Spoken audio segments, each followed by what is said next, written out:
जय हिंद दोस्तों। तो मैंने अपने पिछले वाली वीडियो में बताया था कि मैं बहुत ही जल्द कुछ नया ट्राई करने वाला हूं, बहुत ही यूनिक वीडियो आप लोगों के लिए लाने वाला हूं, जिसके थ्रू आपका जो है आपका स्टडी भी हो जाएगा और आपको बहुत सारी नई इन्फॉर्मेशन भी मिल जाएगी। मतलब एंटरटेनमेंट के साथ जो है आपका स्टडी भी होता रहेगा। तो ऐसे ही वीडियो आपको बहुत सारी मिलेंगी मेरे चैनल के माध्यम से, तो आप प्लीज़ सपोर्ट करना और अपने दोस्तों के साथ वीडियो शेयर करना, चैनल सब्सक्राइब करना। तो चलिए आज की वीडियो शुरू करते हैं। भारत में हर साल कितने भूकंप होते हैं? तो इस क्वेश्चन का आंसर है 18 से 19। इंडिया में हर साल कम से कम 18 से 19 भूकंप होते हैं, लेकिन जापान इकलौता ऐसा देश है जहां पे हर साल लगभग 1500 से अधिक भूकंप होते हैं। और ये पूरी दुनिया में इकलौता ऐसा देश है जहां पे इतने सारे भूकंप होते हैं। हमारा नेक्स्ट क्वेश्चन है, भारत के लोग कितने साल तक जीते हैं?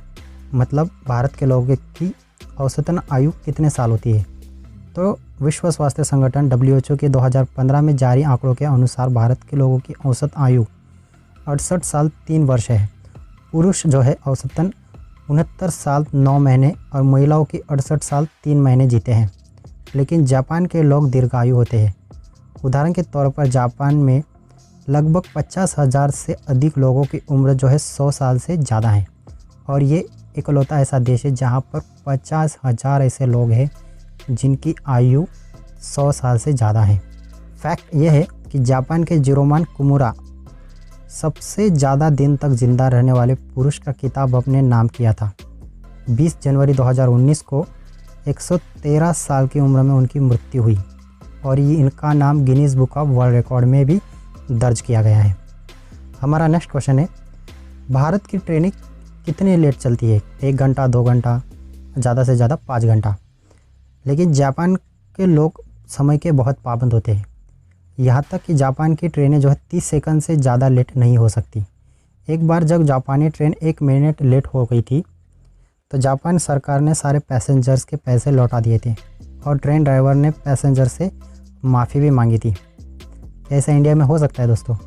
कमेंट्स करके ज़रूर बताना।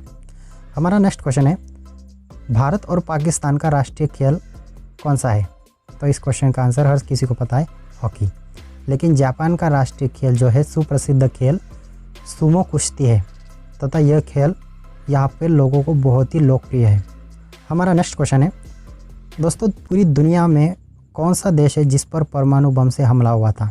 और वह पूरी दुनिया में इकलौता ऐसा देश है जिस पर परमाणु हमला हुआ है और वो भी एक बार नहीं 2 बार। इस क्वेश्चन का आंसर है जापान। दुनिया का एकमात्र ऐसा देश है जिस पर परमाणु हमला हुआ था तथा यह हमला अमेरिका ने 6 और 9 अगस्त को 1945 में जापान के 2 बड़े शहर हिरोशिमा और नागासाकी पर परमाणु बम से हमला किया था, जिसमें तकरीबन 1,20,000 लोगों ने अपनी जान गंवाई थी। सिर्फ उसी समय जब बम ब्लास्ट हुआ उसी समय 1,20,000 लोगों ने अपनी जान गंवाई। लेकिन बाद में रेडिएशन के वजह से बहुत सारे लोगों ने अपनी जान गंवाई और आज भी जापान में बहुत से बच्चे कुपोषित पैदा होते हैं। हमारा नेक्स्ट क्वेश्चन है, इंडिया में अगर हम कोई गलती करते हैं, हमसे कोई गलती हो जाती है तो हम सॉरी बोल के निकल जाते हैं। लेकिन जापान में बहुत ही अलग है दोस्तों। जापान के लोग माफ़ी मांगने के लिए 20 से ज़्यादा तरीक़ों का प्रयोग करते हैं।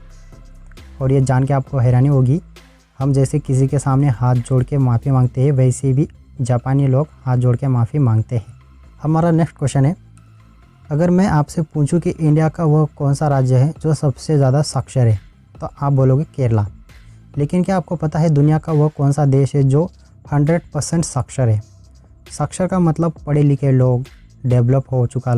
तो विश्व के पढ़े लिखे देशों के मामले में जापान पहले स्थान पर आता है। जो देश 100% साक्षर हो चुका है, यहाँ पे हर वो व्यक्ति पढ़ा लिखा है और वो शिक्षा ले चुका है। हमारा नेक्स्ट क्वेश्चन है, भारत के कितने क्षेत्रफल पर खेती की जाती है? भारत के कुल क्षेत्रफल का लगभग 51% भाग पर कृषि, 4% पर चारागाह, लगभग 21% पर जो वन है मतलब जंगल है और 24% बंजर है बिना उपयोग, जहाँ पे कोई खेती वगैरह कुछ नहीं होती। देश की कुल श्रम शक्ति का लगभग 52% भाग कृषि और इससे संबंधित उद्योग और धंधों से अपनी आजीविका चलाता है। लेकिन जापान देश का संपूर्ण क्षेत्रफल के मात्र सिर्फ 13% जिस पर खेती की जाती है। जब अमेरिका ने जापान के हिरोशिमा और नागासाकी पर परमाणु बम से हमला किया था तो हिरोशिमा और नागासाकी की ज़मीन पर कोई भी फसल नहीं उगती थी।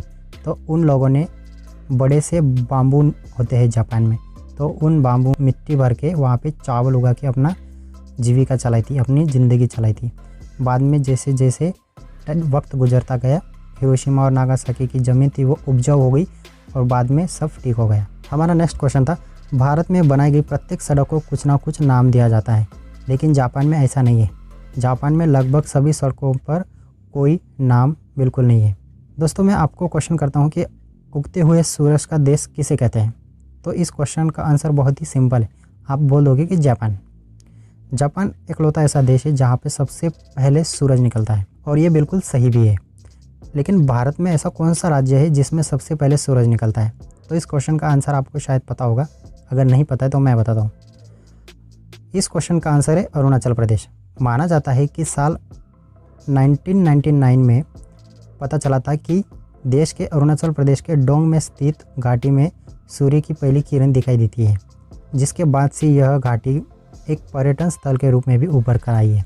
भारत में सबसे पहले सूरज कहाँ निकलता है यह आप तो जान गए होंगे, लेकिन जापान देश को जो है निप्पन के नाम से भी पुकारते हैं। वो इसलिए क्योंकि निप्पन का अर्थ होता है सूर्य का निवास स्थान। जापान में सबसे पहले सूर्य निकलता है, इसलिए जापानी लोग अपने देश को निप्पन भी कहते हैं। हमारा नेक्स्ट क्वेश्चन है, जापान में सन 2011 में सबसे शक्तिशाली भूकंप आया था, जिसके बाद आई सुनामी में जापान को तहस नहस कर दिया। पृथ्वी की घूर्णन गति को भी बढ़ा दिया है, जिसकी वजह से दिन 1.8 माइक्रोसेकंड छोटे हो गए हैं। मतलब अभी जो दिन होता है हमारा वो 1.8 माइक्रोसेकंड छोटा हो गया है। दोस्तों, हमारा नेक्स्ट क्वेश्चन, भारत के 1 रुपये की वैल्यू जापान में क्या है? शायद आपको पता नहीं होगा। भारत की करेंसी है रुपया, वैसे ही जापान की करेंसी है येन। जापान का 1 येन का छुट्टा अगर आप इंडिया में करोगे तो आपको बदले में मिलेगा सिर्फ 70 पैसा, क्योंकि जापान का 1 येन की कीमत इंडिया में 70 पैसे है। लेकिन अगर आप भारतीय 1 रुपये का छुट्टा अगर आप जापान में करोगे तो आपको जापानीज लोग देंगे 1 रुपया 42 पैसा।